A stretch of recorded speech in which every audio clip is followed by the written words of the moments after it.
كنت واقفة عمالة برقص في فرحي، وكنت مبسوطة جدا وفرحانة. مش علشان هتجوز، بس علشان عملت اللي أنا عايزاه. وفي الوقت ده وعريسي فرحان قوي وعمال يبصلي، مسكت الميكروفون وساعتها قلت له: أنا عملت اللي أنا عايزاه، وأنا النهاردة أسعد واحدة في الدنيا، وعايزة أقول لعريسي كلمة واحدة: أنت طالق، يعني مع ألف سلامة، ومش عايزة أشوف وشك تاني. الحكاية انتهت يا جماعة، واللي عايز ياكل من البوفيه ياكل زي ما هو عايز. انبسطوا كله زي ما انتوا عايزين يا عيلتي الجميلة. انما بقى بعد ما تخلصوا كل واحد يروح على بيته. وفي الوقت ده عريسي كان هيتجنن، وما كانش مصدق اللي انا قلته، لحد لما دخلت اللي عمري ما كنت اتوقع انها موجودة وعايشة. وساعتها عرفت مصيبة هدت لي كل حياتي. والحكاية بدأت من وانا محبوسة في الأوضة، وساعتها كنت عمالة بعيط وبصرخ، وبابا عمال يخبط في الباب ويقول لي: مش هسيبك، هطلع عينيكي، انا مش عارفة المك، بنت قلة الأدب، عمالة كل شوية تمشي مع واحد، وانا مش هسيبك، انا لازم اخلص من عارك. ساعتها اتصلت بالتليفون وقلت لها: الحقيني يا عمته، بابا عايز يموتني، انا مش عارفة اعمل ايه، تعالي بس اتصرفي. ساعتها قالت لي: في ايه؟ قلت لها: انت لسه هتسألي في ايه؟ بقولك هيموتني، لما تيجي دلوقتي بقى اعرفي، تعالي بسرعة الحقيني. وفضلت وقتها خايفة وقافلة على نفس الباب، خايفة ومرعوبة من بابا اللي عمال يشتم ويزعق بره. ده غير ان هو بعد نص ساعة كسر الباب عليا وبدأ وقتها يضربني، وانا وقتها كنت مرعوبة وعمالة بعيط، زعلانة قوي مش عارفة انجد نفسي، لحد لما لقيت عمته دخلت وقالت له: ايه اللي انت بتعمله ده؟ في ايه بس يا صبري؟ ايه اللي انت بتعمله في البنت ده؟ انت ما ينفعش تمد ايدك عليها وتضربها، البنت كبرت وبقت عروسة، وبالشكل ده ممكن تموت في ايديك، ولا انت بقى مش خايف عليها وعلى نفسك؟ ساعتها قال لها: اعمل ايه؟ البنت دي مبهدلاني ومورياني الويل. اخدته ساعتها وطلعت بره، وانا وقتها كنت خايفه جدا وما كنتش عارفه اعمل ايه. وساعتها لقيته بيقول لها: اعمل فيها ايه؟ كنت ماشي النهارده انا وصاحبي، وماشي وجايبين بضاعه بالعربيه، اتفاجئ بيها ماشيه مع واحد وعماله تتمرقع معاه. المشكله انه باين عليه ان هو اكبر منها. نزلت انا وصاحبي من العربيه، وساعتها اتصدمت لما قربت منها واتاكدت انها بنتي. مسكتها ضربتها في الشارع. كنت عايزاني اعمل ايه؟ صاحبي ذات نفسه هيقول عليا ايه؟ ده كان بيكلمني عشان ياخدها لابنه. شفتي بقى الفضايح اللي انا فيها؟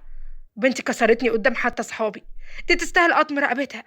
ساعتها قالت له: ما ينفعش كده يا صبري، بالراحه، الكلام يكون بالراحه، الضرب ده عمره ما هيجيب نتيجه، انت حتى لو ضربتها هتستفيد ايه؟ قال لها: اكسر رقبتها او حتى تموت تغور في داهيه، مش احسن ما تجيب لي العار وتخليني موطي راسي قدام الناس؟ ساعتها قالت له: برضه لازم تهدى. قال لها: بقولك ايه، انا مش عايز كلام محايله وكلام فارغ، انت عايزاها خديها عندك براحتك بقى، انما هي لو قعدت هنا انا بنفسي اللي هخلص عليها، يا هكسر رقبتها وموتها. بقولك ايه، انا مش قادره استحمل اكتر من كده. ساعتها قامت وقالت له: خلاص، البنت هتكون عندي يا صبري، انا هربيها واخد بالي منها، وانت مالكش دعوه بيها، سمعت ولا لا؟ ويا ريت بقى ما تقوليش اسال عليها وتعرف اخبارها. في الوقت ده كنت عماله بضحك وفرحانه جدا ومبسوطه بالكلام اللي انا سمعته من عمته، كنت فرحانه قوي. وفعلا وقتها دخلت الاوضه معايا وبدات تجهز حاجتي، حطيت حاجتي في شنطه، وكنت فرحانه جدا اني خلاص هبعد عن ابويا اللي كل شويه يضربني علقه والتانيه. وساعتها قالت لي: ينفع كده اللي انت عملتيه؟ انا هقول عليكي ايه دلوقتي؟ ساعتها قلت لها: وانا عملت ايه بس؟ انت عارفاني كويس قوي، ده راجل معجب بيا وزي القمر وغني كمان، وكان عايز يتجوزني. ابويا بوظ الجوازه، ده ضربه حته قلمين خلى قفاه شبه وشه. ساعتها عمتي ضحكت وقالت لي: طول عمرك بنت لذينه، اعمل ايه؟ اضحك دلوقتي ولا اعيط على حالك؟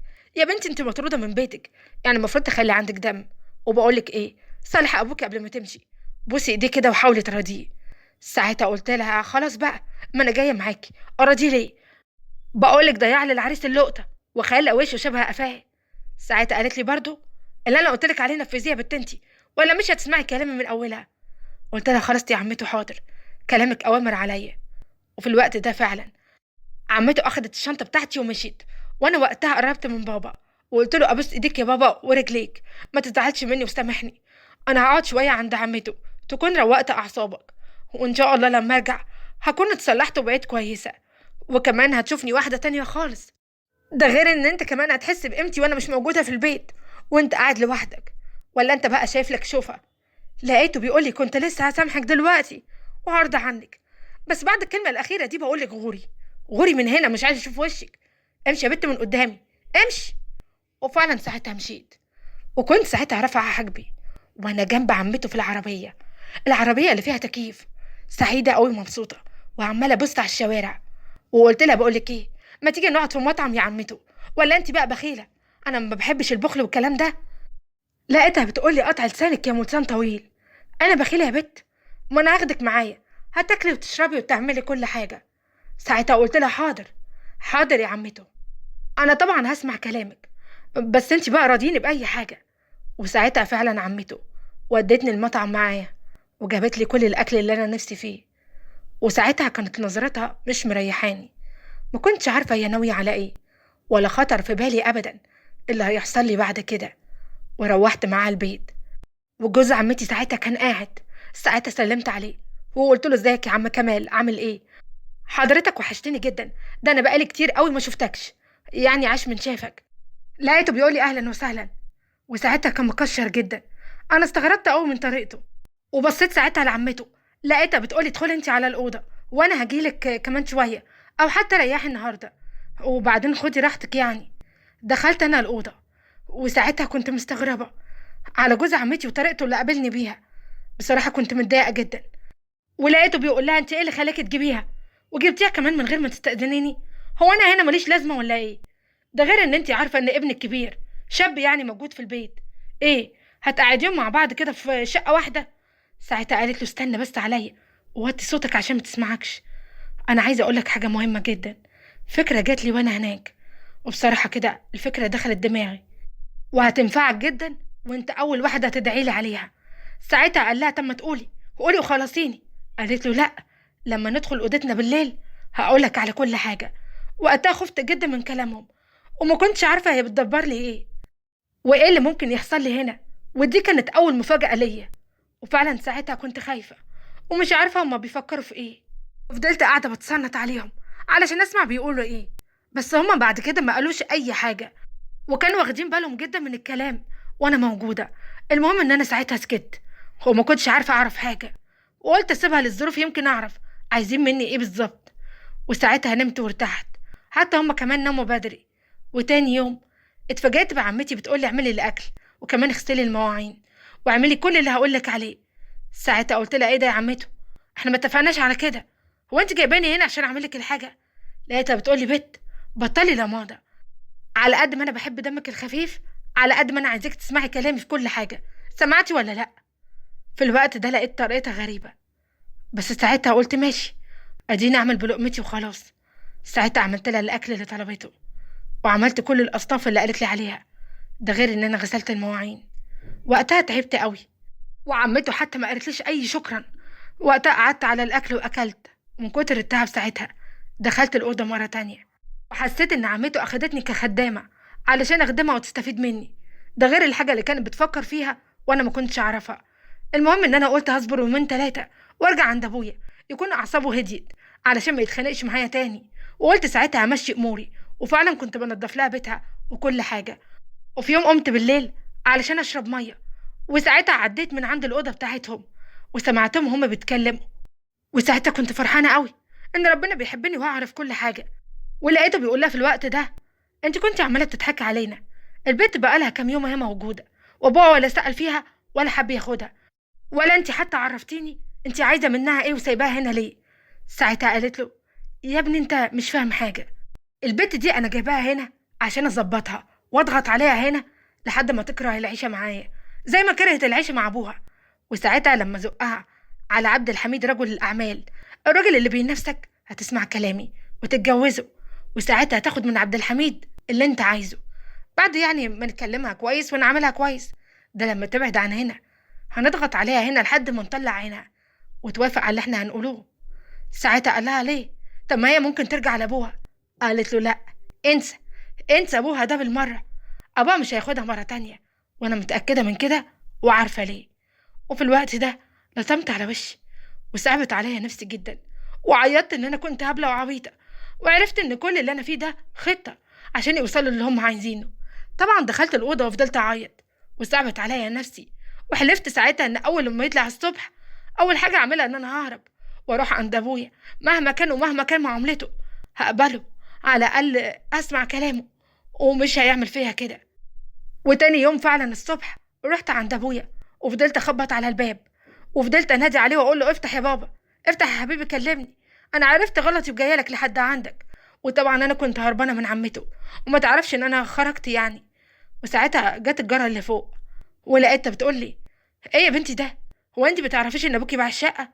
ساعتها اتصدمت وما بقتش مصدقه نفسي، وعرفت ان ابويا اتخلى عني. وساعتها ما كانش في ايدي حاجه غير ان انا ارجع لعمته، ووقتها ما كنتش عارفه اتصرف ازاي في اللي هم عايزين يعملوا فيا. وفضلت وقتها سرحانه طول الوقت مش لاقيه اي حل. وقتها ما كانتش تعرف ان انا كنت عايزه اهرب منها، عرفت بس ان انا كنت هجيب حاجات. وفضلت سهرانة طول الليل اليوم ده لحد لما فجأة دخل ابن خالتي اللي جه من السفر، كان مسافر كام يوم ورجع. وفي الوقت ده أول لما شفته قلت له أيوة، أنت أنت اللي هتساعدني على كل حاجة. وفي الوقت ده كنت خططت بسرعة هعمل إيه، وساعتها صممت إن هو يقعد معايا ويسهر، وفضلت أتكلم معاه وحسسته إن أنا معجبة بيه من أول يوم، وكان مبسوط جدا إن هو بيتكلم معايا. ده غير إن أنا تاني يوم استنيت بالليل لحد لما الوقت يعدي. وفي الوقت ده دخلت خدت دش، وأول لما طلعت دخلت الأوضة بتاعته، وساعتها قلت يا خبر، أنا اتلخبطت ما بين الأوضة دي وما بين الأوضة التانية. لقيته بيقول انت هتستعبطي، الأوضة التانية في آخر الطرقة، اتلخبطتي ازاي يعني؟